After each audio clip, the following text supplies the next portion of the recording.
Welcome to the deep dive. You know, whether you're a parent actively looking to escape the traditional school system or um, just an insanely curious learner fascinated by how humans actually acquire knowledge, today's topic is going to flip everything you know about education upside down. It really will. We're exploring a fascinating and honestly highly practical blueprint from Empowered Homefront. It's essentially a guide on how to start homeschooling in just 90 minutes a day. Which sounds completely wild, right? Like 90 minutes? I know it sounds impossible, but setting the stage here, the authors point out the biggest trap for new homeschoolers. It's this massive burnout that happens usually in the first 3 months. Oh, because they're trying to do too much. Exactly. Parents spend hundreds, sometimes thousands of dollars trying to cram a traditional 7-hour school day into their living rooms.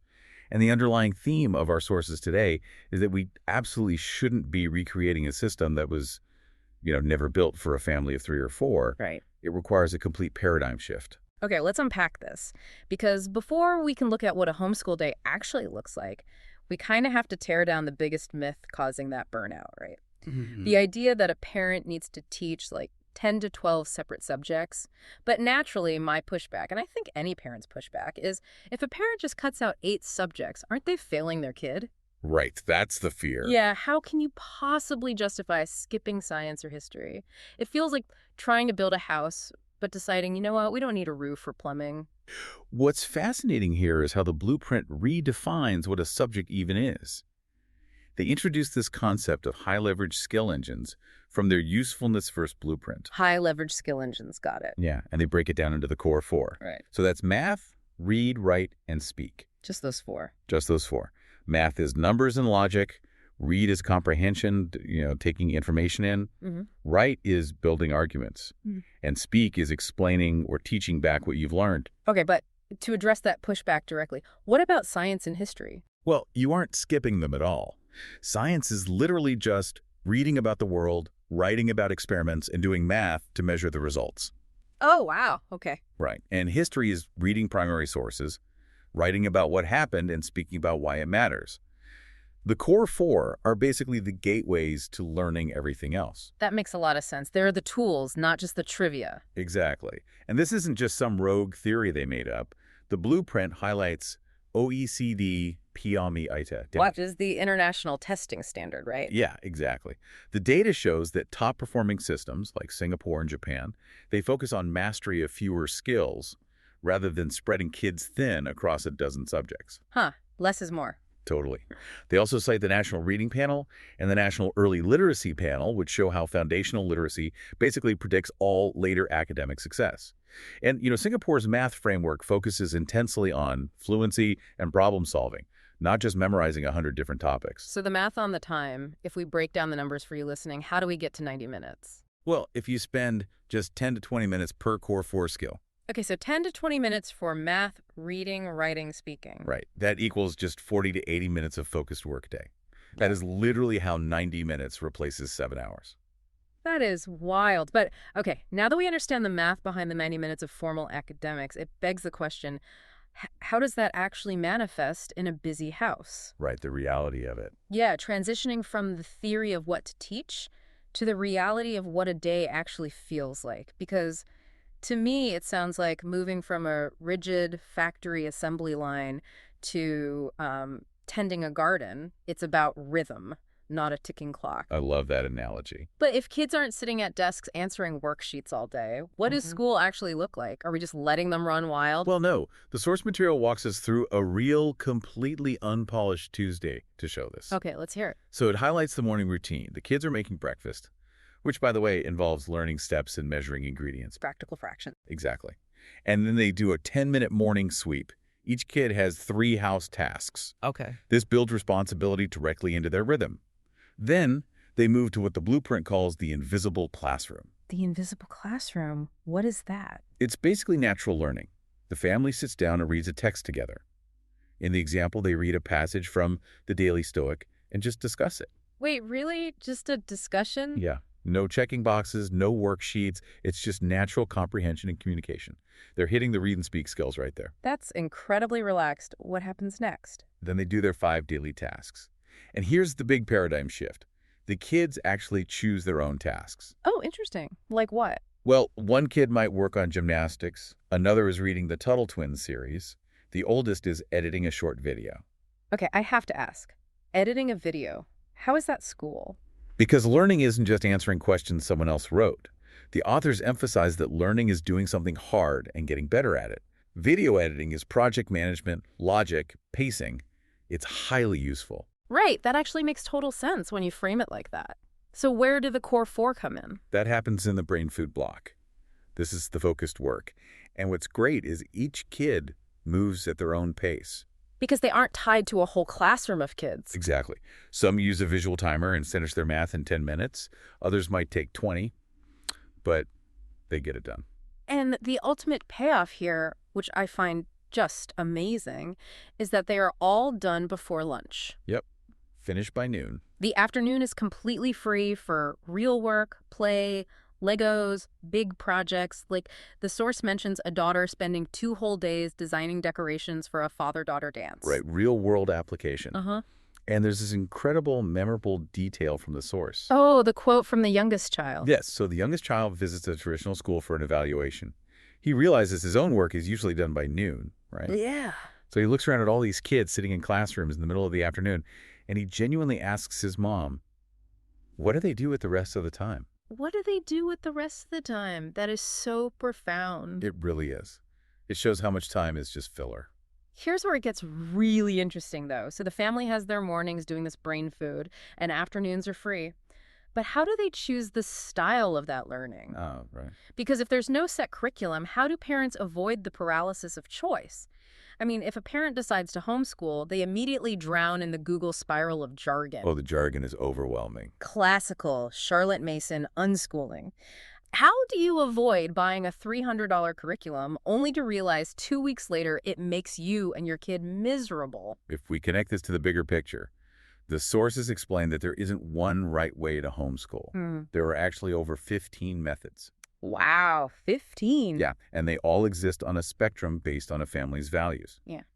So let's break down the spectrum. On one end, you have the structured approaches. Okay, what does that look like? That's your traditional school at home, online school, and classical education. Classical, that's the one with the specific stages, right? Exactly. Using stages like grammar, logic, and rhetoric. It's very rigorous. Yeah. Then, moving along the spectrum, you have the middle or relaxed approaches. Okay. This includes relaxed traditional, Charlotte Mason, which relies heavily on living books and nature study instead of dry textbooks. Living books meaning actual narrative stories. Yes, exactly. Also in this middle section is Waldorf, which puts imagination and art first, and literature-based learning. Got it. What's next? Next is flexible. So things like unit studies, where you take one theme, say the ocean, and study it for math, reading, and science. Oh, that sounds fun. It is. Project-based learning is here too, and Montessori, which is very hands-on and moves at a child-led pace. Okay, and the far end of the spectrum. The far end is completely interest-led, so game schooling, world schooling where you travel, and unschooling, which is entirely driven by whatever the child wants to learn. Okay, so with all those options, what is the ha-ha moment here? The secret that nobody tells new homeschoolers is you don't have to pick just one. Wait, really? You can just mix them? Yes. Most families end up combining 2 or 3 approaches. It's a style known as eclectic. Eclectic. And according to the blueprint, it's actually the most common style in America. That is so freeing. So for you listening, you basically look at your family's values first. You decide where you fall on structure versus flexibility or books versus hands-on learning. Exactly. You find your region on the spectrum. Right, and that gives you the confidence to build a hybrid model that actually works for your specific kids rather than forcing them into a box. Couldn't have said it better. Okay, so we have the subjects, we have the daily rhythm, and we have the educational style. But, and there's always a but, there is a massive elephant in the room that stops parents from ever starting. The legal stuff. Yes, the real world pushing back. So what does this all mean for the parent who's terrified of a knock on the door? Because the immediate reaction from friends and family is usually, is that even allowed? Don't you need a teaching degree to do this legally? It's the most common fear. But the authors calmly dismantle this panic with actual facts. First of all, homeschooling is legal in all 50 states. All 50. All 50. And absolutely 0 states require a teaching degree? 0. None at all. None. You do not need a degree to teach your own child. The blueprint demystifies this by breaking the country down into 4 levels of regulation. Okay, let's go through those for the listener. What's level 1? Level 1 is no notice required. This is about 11 states, places like Texas, Michigan, New Jersey. And what do you have to do? You literally just start. No paperwork, no notifying the district. You just wake up and you're homeschooling. Basically, yeah. Wow. Okay, level 2. Level 2 is low regulation. About 15 states are here, like California and Arizona. You just send a notification letter to the state. Do they have to approve it? Nope. No approval needed. You're just telling them, hey, I'm doing this. Simple enough. Level 3. Level 3 is moderate regulation, covering about 19 states, including Florida and Virginia. You notify the state, and then you show some progress during the year. Okay, see, that's where people panic. Showing progress. What does that mean? People assume it means rigorous state testing, but it usually just means a portfolio review or a basic standardized test. The authors reframe this beautifully. It's just a checklist, not an obstacle course. Right. You're just documenting the brain food blocks you're already doing. Exactly. Just save a math worksheet from September and one from May. Got it. And the last level? Level 4 is high regulation. This is only 5 states: Massachusetts, New York, Pennsylvania, Rhode Island, and Vermont. Okay, what do they want? They require detailed records, evaluations, and sometimes curriculum review. That sounds intimidating. It does. But this raises an important question about how we view regulations. The key insight from the blueprint is that more regulation does not mean harder homeschooling.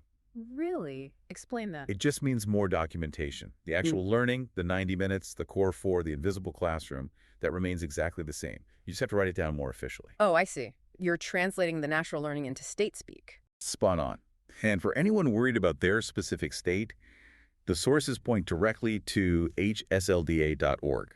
Homeschool Legal Defense Association. Yes. They have a map where you can find your state's exact plain language breakdown. It takes all the guesswork out. That is such a fantastic resource. I mean, looking at all this, it's just marveling at how actionable this blueprint is. It really changes the game. It does. So to summarize the major takeaways for you listening, by mastering the core 4, that's math, read, write, speak, you can literally replace a 7-hour school day with just 90 minutes of focused work. Absolutely. And your daily rhythm relies on this invisible classroom, allowing you to finish all formal work by noon. Plus, you can confidently mix and match methods to create an eclectic style based on your family's values. Without worrying about doing it wrong. Right. And most importantly, it is legally accessible to anyone, anywhere in the U.S. without an education degree. It's empowering. And, the source leaves us with this broader philosophical question that I think is just brilliant to mull over. Oh, I love a good final thought. What is it? Well, if we can distill the essentials of a child's foundational education into just 90 highly focused minutes a day, what does that say about the 40-hour work weeks we accept as adults? Oh, wow. Right. If we applied this core 4 usefulness filter and stripped away all the administrative bloat of our own adult lives, what could we accomplish with the rest of the time? The rest of the time. That is definitely something to think about. A huge paradigm shift. Well, that wraps up our deep dive for today. Thanks for joining us, and we'll catch you on the next one.